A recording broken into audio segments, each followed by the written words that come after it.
Hey guys, this is 8.6, and in 8.6, we kind of switch from just talking about polygons in general to talking about parallelograms specifically. So parallelograms are kind of just one of our special um, polygons. There's a lot that goes on with them, so we're going to spend the next few lessons talking about parallelograms, their properties, and doing some problem solving with them.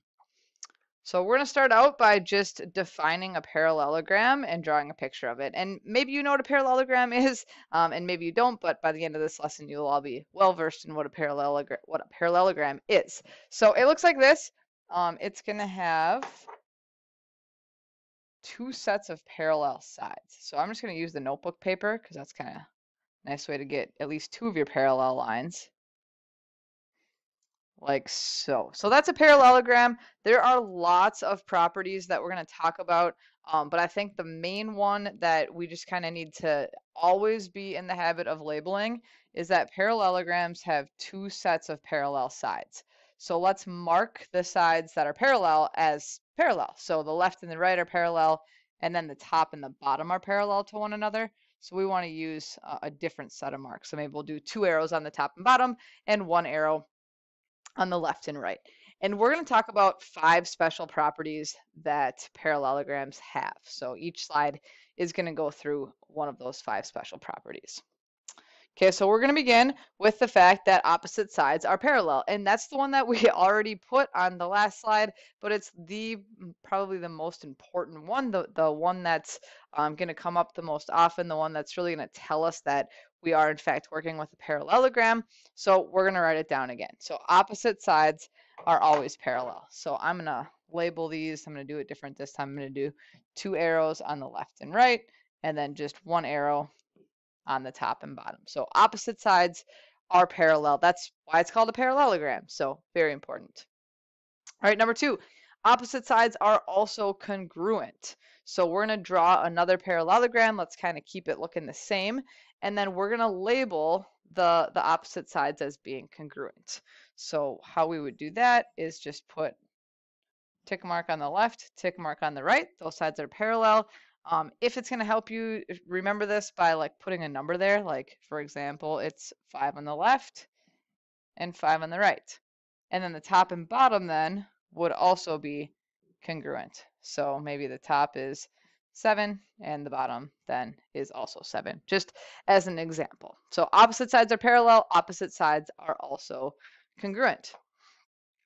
Third one, opposite angles are congruent. So again, we're going to draw that same diagram, and we're going to label this third fact, this third property of parallelograms. So what I mean by opposite angles is I mean like this guy down here and this guy up here, they are congruent. So if one of them was 60 degrees, then the other one would be 60 degrees. And that's just an example. They're not always going to be 60 degrees, but they are always going to be congruent so long as they are across from one another.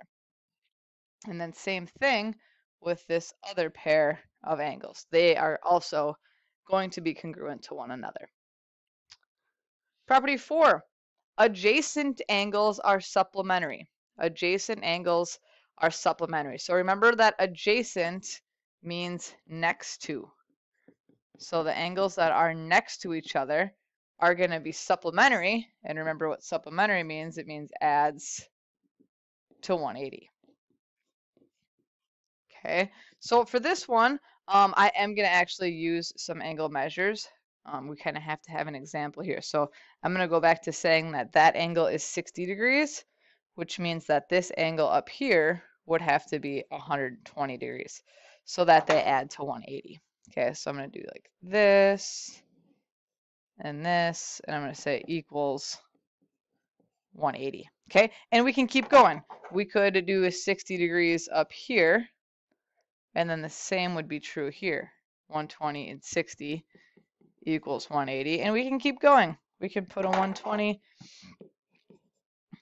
down here, and then those two angles, they're adjacent, they're next to each other, so they equal 180, and then finally these bottom ones are also equal to 180. So when you're working with a parallelogram, anytime you have two angles that are next to each other, they will always 100% of the time add up to 180 degrees.